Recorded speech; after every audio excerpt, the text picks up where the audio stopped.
साथियों, आज के इस वीडियो में हम बात करेंगे रेपो रेट और रिवर्स रेपो रेट क्या है, ये कौन जारी करता है। आप लोगों ने आरबीआई का नाम सुने होंगे, जिसको बोलते हैं रिजर्व बैंक ऑफ इंडिया। यह भारत सरकार का एक केंद्रीय बैंक है और सारे ये बैंकों का भी बैंक इसे कहा जाता है। इसकी जो स्थापना हुई थी साथियों 1 अप्रैल 1935 को, और इसका जो पहले मुख्यालय हुआ करता था, पहले कलकत्ता हुआ करता था और वर्तमान में कहाँ है, आपका मुंबई है। और इसका जो राष्ट्रीयकरण किया गया था 1 जनवरी 1949 को। क्योंकि अभी हाल ही में रेपो रेट में आरबीआई ने कटौती की है, इस वजह से यह चर्चा का विषय बना हुआ है। और इससे क्या फ़ायदा क्या नुकसान होगा, आज इसके बारे में हम पूरी डिटेल से जानेंगे। ध्यान दीजिए दोस्तों, यहाँ पर पहले तो ये जानना है, कई बार आपके परीक्षा में भी ये प्रश्न पूछे जाते हैं कि रेपो रेट क्या है। रेपो रेट क्या है, ध्यान दीजिएगा। रेपो रेट वह बाजार दर है, ब्याज दर है, जिस पर आरबीआई बैंकों को लोन देता है। कौन? जो भारत सरकार का केंद्रीय बैंक है, वो अन्य बैंकों को क्या करता है, लोन देता है, एक निश्चित रेट पर देता है। ठीक, यानी बैंकों को जब भी पैसे की जरूरत पड़ती है तो आरबीआई के पास से लेते हैं और इसके बदले वो ब्याज देते हैं। यही क्या है, रेपो रेट है। यानी जब भी अन्य बैंकों को पैसे की जरूरत होगी तो वो कहाँ से पैसे लेंगे, आरबीआई से लेंगे। तो आरबीआई इसी तरह से नहीं देगी, एक निश्चित इंटरेस्ट और ब्याज पर देगी। तो उसी को क्या बोलते हैं, रेपो रेट बोलते हैं। तो रेपो रेट मतलब समझ गए ना, केंद्रीय बैंक से अन्य बैंक क्या करते हैं, एक निश्चित ब्याज दर पर लोन लेते हैं, उसको रेपो रेट बोलते हैं। ठीक, रेपो रेट में कटौती कौन करेगा भाई, कटौती करेगा कौन, बढ़ाएगा कौन। ठीक, तो इसमें सारा काम कौन है, भारतीय सरकार का जो केंद्रीय बैंक है, यानी भारतीय रिजर्व बैंक आरबीआई अपने मौद्रिक नीति यानी मॉनेटरी पॉलिसी कमेटी की बैठक में रेपो रेट बढ़ाने या घटाने का निर्णय करता है। प्रश्न कई बार पूछा जाता है कि मौद्रिक नीति कौन जारी करता है, तो आरबीआई जारी करता है। रेपो रेट में कटौती क्यों की जाती है बताओ, इसका मुख्य कारण आपको समझना है। आर्थिक विकास, कटौती का कारण क्या है, अभी हाल ही में 0.25 की कटौती हुई है, तो इससे क्या प्रभाव पड़ने वाला है। पहले आर्थिक विकास अगर धीमी पड़ रही है तो उसको ग्रो करने के लिए,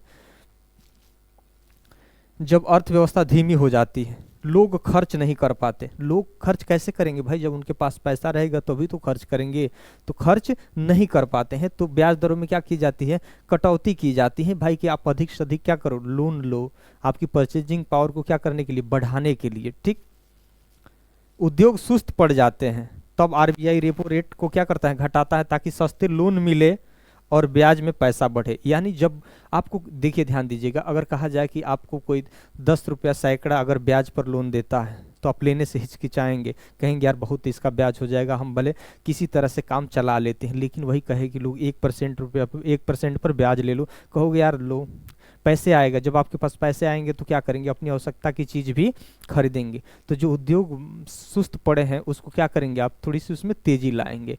तो जो भी उद्योग सुस्त पड़ते हैं, परचेजिंग पावर व्यक्ति की कमी होती है, तो उसको बढ़ाने के लिए सस्ता लोन किया जाता है, ताकि अधिक से अधिक लोग क्या करें, उस कर्ज को लें और उद्योग जो ठप पड़े हैं उसको रफ्तार दें, क्योंकि उस पर कम ब्याज लगेगा, इसलिए आप लेना भी चाहोगे उसको।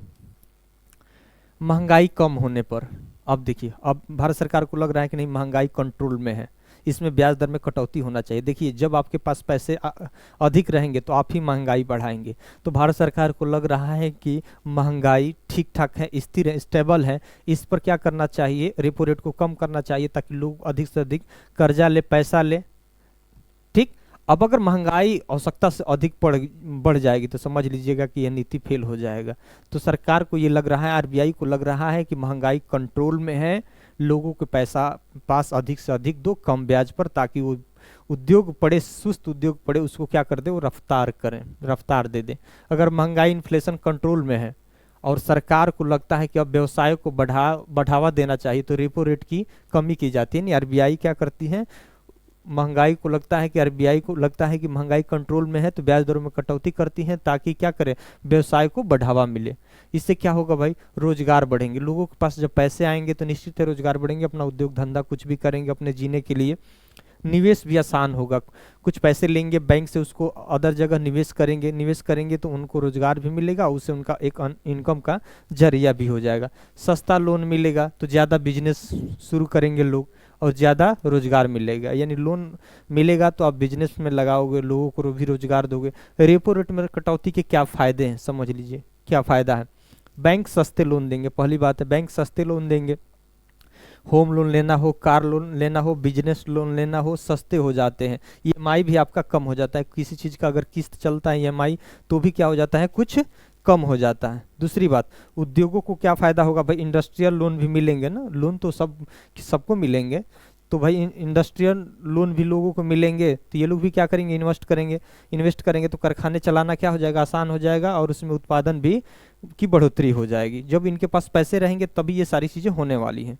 लोगों की खरीदारी क्षमता क्या होगी, बढ़ेगी। लोगों के पास जब पैसा आएगा, कम ब्याज पर लोगों के पास जब पैसे आएंगे तो क्या होगी, क्रय शक्ति क्या बढ़ेगा इनका, तो सस्ता लोन लोगों को ज़्यादा खरीदेंगे और अर्थव्यवस्था में भी क्या होगी, तेजी से बढ़ोतरी होगी। ये मौद्रिक जो नीति जारी की जाती है, रेपो रेट, ये जो बैंकिंग सिस्टम इसको बोलते हैं, पैसे के प्रवाह को क्या किया जाता है, नियंत्रित किया जाता है। इन सारी repo rate, reverse repo rate, bank दर आदि को लागू करके पैसे प्रवाह को नियंत्रित करता है कौन, आरबीआई करता है। शेयर मार्केट में भी तेजी होती है क्योंकि निवेश बढ़ता है भाई, जब सस्ते लोन मिलेंगे तो निवेश बढ़ेगा और कंपनियों को कम ब्याज पर पैसे मिलता है। रेपो रेट कटौती के नुकसान भी समझ लिए, अभी तो हम लोगों ने फायदा देखा, अब नुकसान भी समझ लीजिए। अधिक पैसा बाजार में आने से क्या बढ़ेगी, महंगाई बढ़ सकती है। भले सरकार कह रही है, आरबीआई कह रहे हैं कि महंगाई स्टेबल है, कंट्रोल है, लेकिन जब सबके पास पैसे आ जाएंगे, अधिक से अधिक मार्केट में पैसा प्रवाह होने लगेगा तो महंगाई भी कंट्रोल से भी सीमा पार कर सकती है, मतलब अधिक महंगाई और बढ़ सकती है। जब लोगों के पास ज़्यादा पैसे आएंगे तो मांग बढ़ेगी और कीमतें भी बढ़ेंगी। जब लोगों के पास पैसे आएंगे तो मांग बढ़ेगी और सप्लाई क्या हो जाती है, कम हो जाती है। बैंकों की कमाई कम हो जाएगी भाई, खुद जब कम रेट पर लोन दोगे तो आपकी कमाई भी क्या हो जाएगी, कमी आएगी। क्योंकि बैंकों को आरबीआई से सस्ता पैसा मिलता है तो वह ग्राहकों को भी कम ब्याज पर लोन देगा। जब आरबीआई खुद बैंकों को कम ब्याज दर पर लोन दिया तो बैंक भी क्या करेंगे, ग्राहकों को और कम लोन पर देंगे ना, तभी तो लोग लोन लेंगे। तो इसमें आरबीआई और बैंकों को जो भी ब्याज मिलेगा वह कम मिलेगा, यानी इसमें क्या होगा, बैंकों की कमाई कम हो जाएगी, प्रॉफिट क्या हो जाएगा, कम हो जाएगा। यहाँ लिखा ही है। बचत पर मिलने वाला ब्याज घटता है। एफडी मतलब फिक्स डिपॉजिट और रिकरिंग डिपॉजिट पर मिलने वाला ब्याज कम हो जाता है। निष्कर्ष क्या निकला भाई, रेपो रेट में कटौती का मुख्य उद्देश्य अर्थव्यवस्थाओं में तेजी लाना, लोगों को सस्ता लोन उपलब्ध कराना। लेकिन अगर अधिक पैसा बाजार में घूमने लगा तो महंगाई बढ़ने का भी खतरा बढ़ सकता है। कितना है रेपो रेट, ध्यान दीजिएगा। इसमें एक आज के न्यूज़पेपर में एक खबर जो निकल कर आई है ना, आज इसको जान लेना बेहद जरूरी है क्योंकि यहाँ से भी आपका प्रश्न बन सकता है। पहले तो ये देख लीजिए क्या कि आपके गवर्नर जनरल कौन है आरबीआई का। पहली बात है जिनका नाम है संजय मल्होत्रा, आरबीआई के गवर्नर संजय मल्होत्रा। आरबीआई के गवर्नर कौन है, संजय मल्होत्रा है। और ध्यान दीजिएगा इसमें अभी वर्तमान में रेपो रेट कितना है, 5.25, यानी 5.25 रेपो रेट है। फरवरी से अब तक 4 बार 1.25% की कमी की गई है। कितना, 1.25% की कटौती की गई है। लगातार रेपो रेट में कमी की गई है और वर्तमान में रेपो रेट कितना बचा है, 5.25। कई बार ये प्रश्न आपके पूछा जा सकता है, तो समझ लीजिएगा कि ये सारी चीज़ें हैं। Repo rate, reverse repo rate समझ लिए, इससे क्या फ़ायदा होगा, क्या नुकसान होगा, निष्कर्ष भी हम लोगों ने जान लिए। साथियों, अगर पहली बार इस चैनल पर विजिट कर रहे होंगे तो इस चैनल को जरूर आप सब्सक्राइब